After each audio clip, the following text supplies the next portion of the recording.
After your hard-earned win against the King of the Mughals and your recent excursion with a cat that wouldn't stop following you, I'm sure as a tired warrior of light, you'd want nothing more than to just take a nice long break and recover from your recent hard work. Well, too bad. Hope you aren't afraid of the ocean.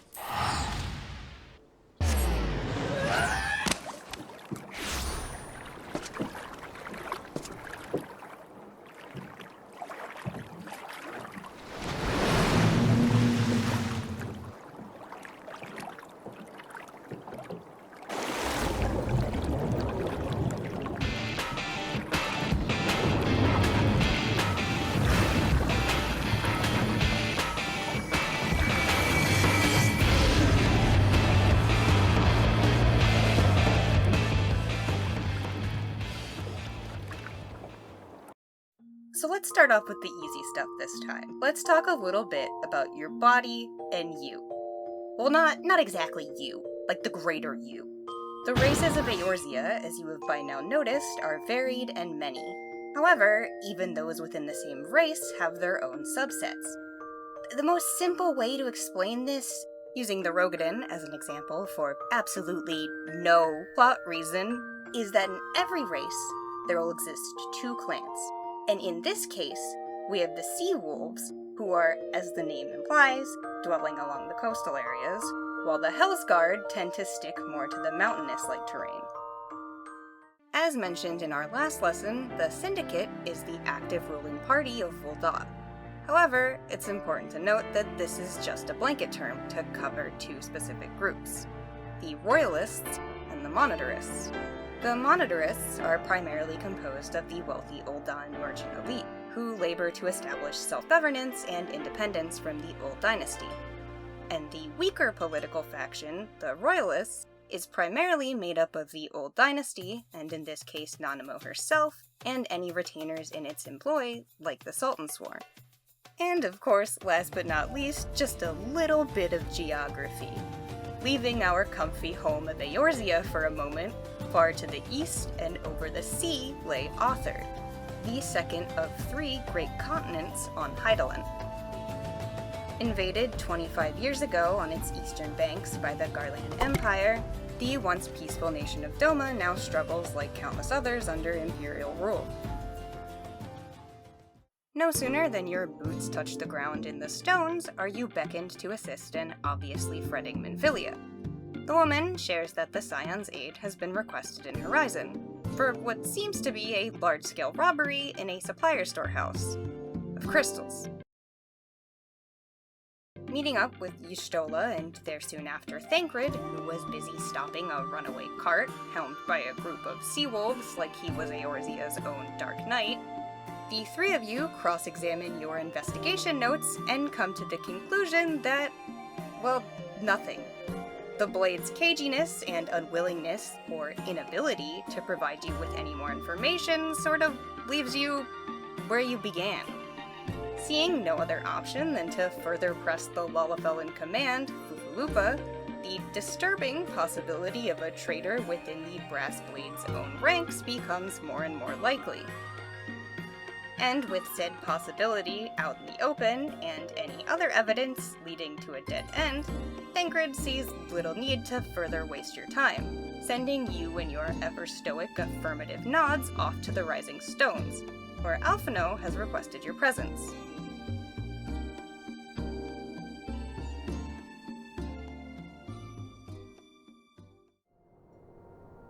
Indeed, I shall remain watchful. Ere thou goest, another matter requireth thine attention. A young maiden, full eager to... Wherefore inquirest thou of her fairness? Oh, very well. Be she damsel or devil, I shall direct her steps to Revenant's Tome. Save thine insinuations for one given to such impropriety. Thou shalt not find me amenable.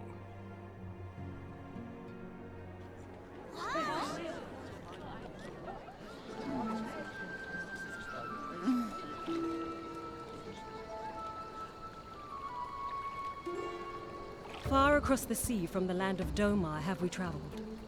We seek audience with the ruler of these lands. Who here speaks for you? Upon your arrival at the Stones, Alphino informs you that a group of Doman refugees that Urianger had sent from Vesper Bay have made their way, more than likely, to the Royal Promenade in Ul'dah.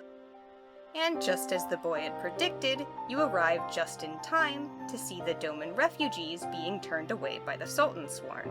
And Alphino, wasting no time, springs to action, introducing himself to the masked woman as an ally, a friend even, and inquires not only on how he may help, but affirms his interest in the woman's tale.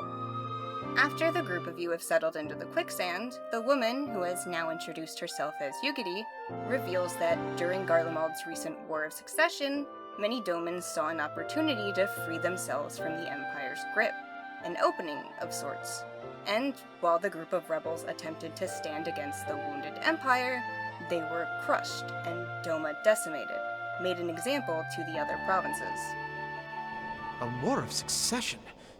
Then the Emperor... Forgive me. You said that Doma was under Imperial rule, did you not?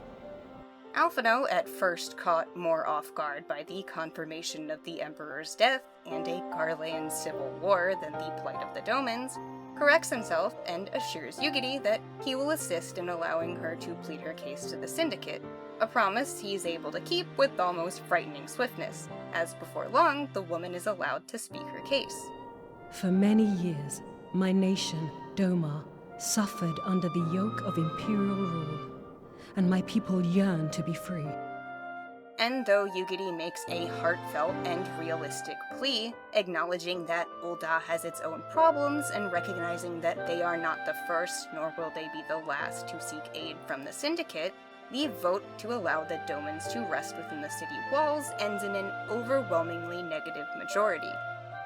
As the majority of the Syndicate leave the hall, Ralban expresses to you that, considering the Empire no longer poses a looming threat, the Syndicate sees no purpose in any pretense of unity. However, with the swiftness he has become so well known for, Alphino proposes a very clear solution. We should take the Domans and push it somewhere else! Alphino's offer of sanctuary and Revenant's toll accepted, Yugiri once again expresses her intense gratitude, as you are then set off to make the necessary arrangements for the Doman's safe travels.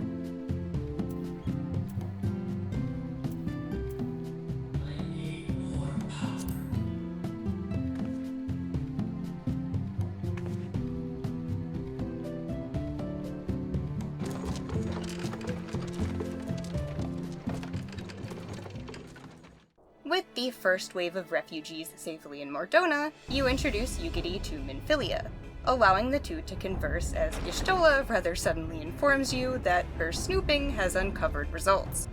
Aye, our suspicions were well founded. The Serpent Reapers are indeed the culprits. The sea wolves that were apprehended earlier and her own digging have painted a target straight on Limsa Lominsa. More precisely, one directly on the Sahagin beast tribe. The same beast tribe who reverently worship the serpent of the sea, Leviathan. The elder of which Y'shtola mentioned has spoken of attaining the gift of knowledge and eternity, a phrase that jumpstarts you and Minfilia both into a full-on Echo expose. Minfilia, recognizing a similarity in the elder's words to those of Elidibus, surmises that it's pretty clear that the emissary must be responsible.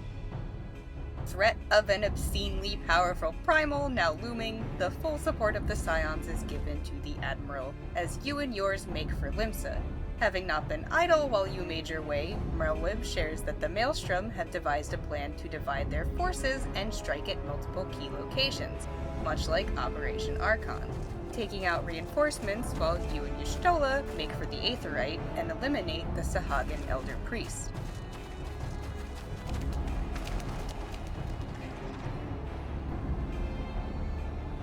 Damn them. They have made thralls of soldiers and civilians both.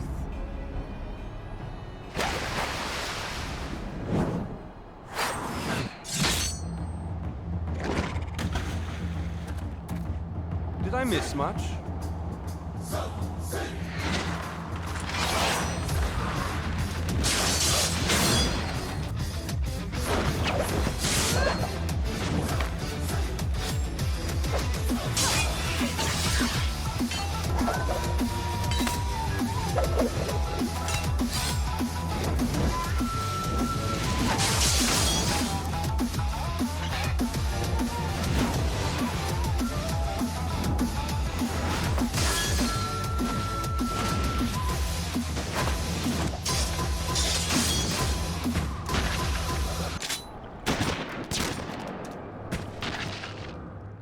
And with a well-placed shot from the Admiral, the priest is struck down and the summoning halted. Except not really. A corporeal version of the priest's soul then forms before inhabiting yet another of the Sahagins, proclaiming himself as eternal and beyond death. Sacrificing themselves to their god, Leviathan tears from the sea and feasts on the so-called immortal priest, consuming his and the other Sahagins' ether in one single go, before tearing off towards the deeper sea. And while trying to ponder how to take out a master of water in the giant ocean, it's theorized that perhaps if one could weaken Leviathan's grip on the sea, and by proxy, water ether itself, that maybe fighting the beast in the middle of the ocean could be viable. I mean, really, you did it once the same with Garuda. It's fine. It'll be fine. Suffice it to say, the task of piloting said vessel will entail considerable danger, and I would not ask it of another. I volunteer myself. Storm Marshal Slafirson, command of the operation is yours. I want that twin vessel ready to sail post-haste. At once, Admiral.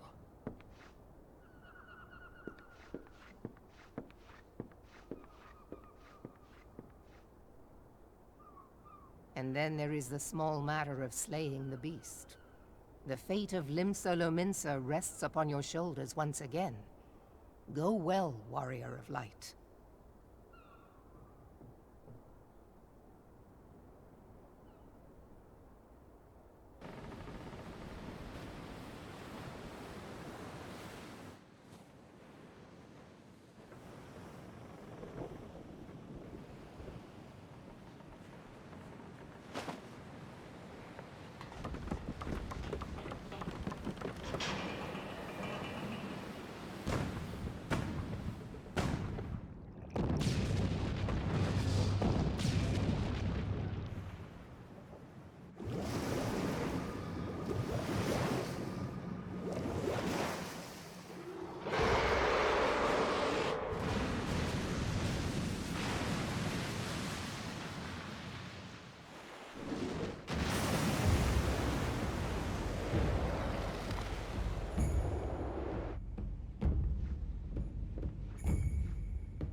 After the Serpent's defeat, Y'shtola remains to express concern to the Admiral of the true cause of the day's events, sharing that she believes history will forever repeat itself, the beast tribes quite clearly resorting to summoning as a means of self-preservation, and that staying the current course will only trap all present into a never-ending cycle of conflict. Oh, yeah, and side note, the students of Baldesion who were on the Isle of Val, remember? We mentioned them a while ago. They're gone. Like, just gone. They're gone. Goodbye, they're gone. Goodbye.